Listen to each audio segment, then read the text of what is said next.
Hi guys, RAPCRITIC here, and this was a Patreon voted episode.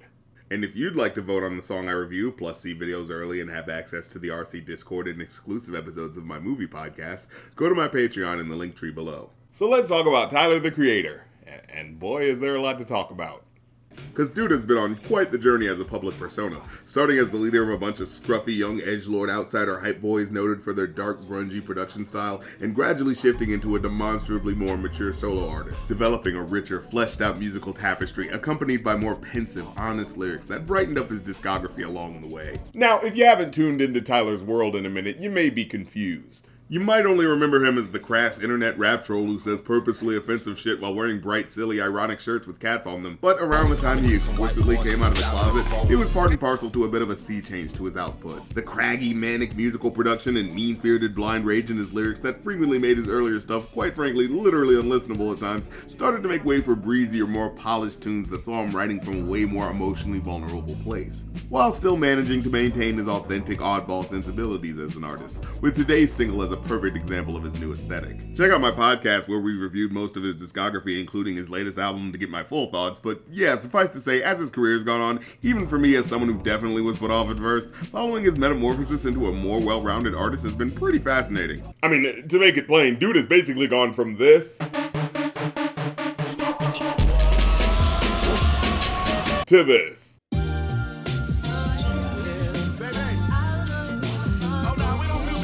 Like, whoa, this is not the same world of music. Now, of course, the bright, sunshiny 90s West Coast R&B synth sample being used in today's song Wusyaname is easily doing most of the heavy lifting for him in terms of creating the mood.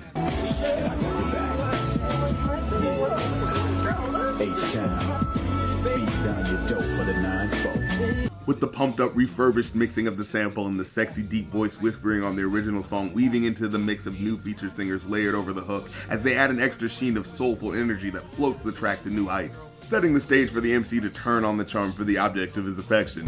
Oh, you look malnourished. Which, you know, quite the opening gambit there. Are you suffering from internal parasites? It's like one of those compliments that initially registers like an insult, so it throws you off. I see you're drinking 1%.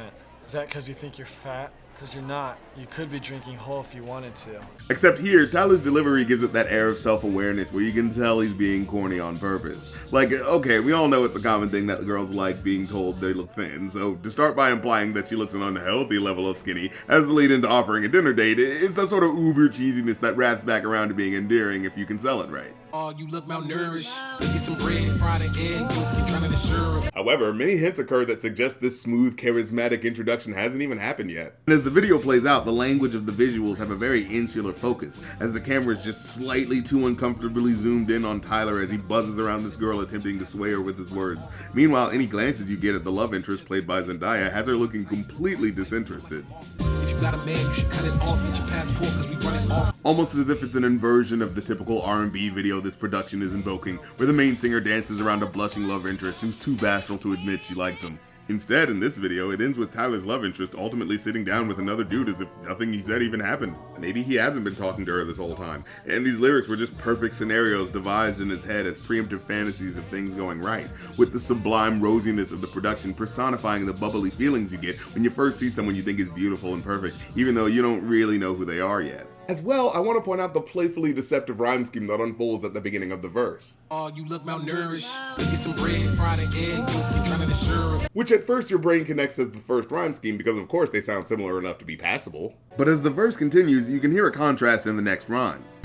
Spot, I pick a tail number and we could be tourists. Let's go to Cannes and watch a couple indie movies that you never heard of. With the tourist and heard of rhymes sort of clashing to the ear and not fitting as well as the previous rhyme couplet, until you zoom out and realize this grouping of lyrics fits better if you look at it through an A-B-A-B rhyming format, with every other line rhyming together. So it's really the first lyric rhyming with the third line and the second with the fourth.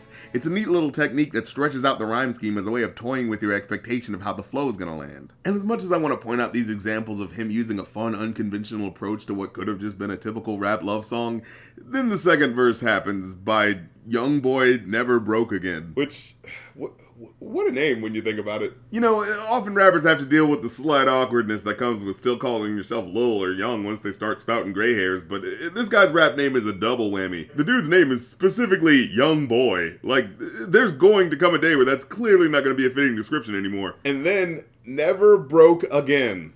I mean, on one hand, you just gotta admire the confidence in his financial planning, but on the other, man, that's not gonna be a name you get to live down if things ever go sideways. Like, he can't go broke now, you know he's never gonna hear the end of it. He'd have to change his name to Adult Man, okay, so I did go broke, fuck you. And, I mean, hey, we're clearly doing full sentence rap names now, so you might as well go all the way with it. But yeah, then YoungBoy's verse starts, with nowhere near the same level of charisma as Tyler. What is your name? What do you bring? Tyler's corny, but his opener is at least trying to be smooth about the shit. This verse comes in sounding like it's a job application or something. What is your name? What do you bring? Yes, what's a unique talent of yours that will benefit his work environment? And whatever, you don't exactly have to do the lovesick puppy angle if that's not you. But he just so obviously isn't matching Tyler's energy in the lyrics, it just ends up being such a jarring contrast for a song that's only 2 minutes long, so functionally half of the song just throws away all that romantic setup. And some of his lines are just downright confusing. I think that I got what you need and I'm willing to do anything that you please. Oh yeah, YoungBoy's willing to do anything you ask for, girl. No, you can't eat my lean, no. Oh, anything except letting you drink anything out of his cup, apparently. Wow, what a gentleman. McLaren like Sonic can't speed, no. The McLaren's like Sonic because it can't speed? All Sonic does is speed. What the fuck are you talking about? Like, I really tried to listen in to hear if there was a word or some context I missed, or maybe he said it can speed and the emphasis on the word just sounded weird. But no, afterwards he adds a no to the sentence like he just said a negative. So that's what he said. The McLaren, like Sonic, can't speed. Whatever the fuck that's supposed to mean. Your body competitive fashion, I hope you ain't got the shit that I bought. You get it? Because he said, I hope you're not Prada the shit that I bought. Because Prada also sounds like proud of. And he's saying he hopes that if you're with him, it's because you like him and not because you're proud of the things he bought. But, that's not how anyone would say that. So it's painfully clear he only said that for the sake of a really weak pun that wasn't worth it. 1 minute, it's a beautiful scene. Probably end when we been so gone. Am I interpreting this right? Because it kind of sounds like he's telling his girl, hey, we could be having a great day one moment, and the next, I could get shot by a rival gang member and need to be carted off to the hospital, because, it's just the life I lead, man. I mean, that feels like a bit of a mood killer to bring up, but, if you're trying to be real with the girl, I certainly can't knock the honesty. Think slow, 'cause I move fast. Think slow? Why would you tell her that? If there's fucking bullets whizzing by you all the time, that feels like the time to be thinking on your feet. Unless he's saying like, hey babe, think slow, take your time before you decide to join up with me. In which case, you certainly gave her a lot to think about there, but it definitely feels like you gave her a lot more cons than pros is all I'm saying. Overall, I gotta give this one a 2 out of 5.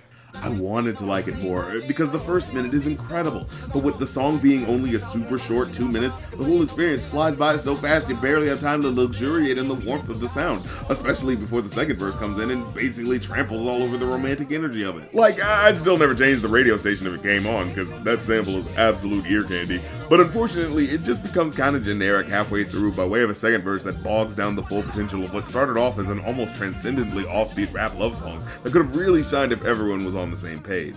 Well, that's the episode. Leave a like if you like because it helps, comment if you have something to say because it helps even more, and hit the subscribe and the bell button afterwards because the bell is what actually alerts you to new episodes. And if you want to keep up with everything I'm doing, check out my link tree below for Twitch streams, merch, movie and album review podcasts, and any other stuff I'm up to. So check all that fun stuff out and I'll catch you next time. Peace.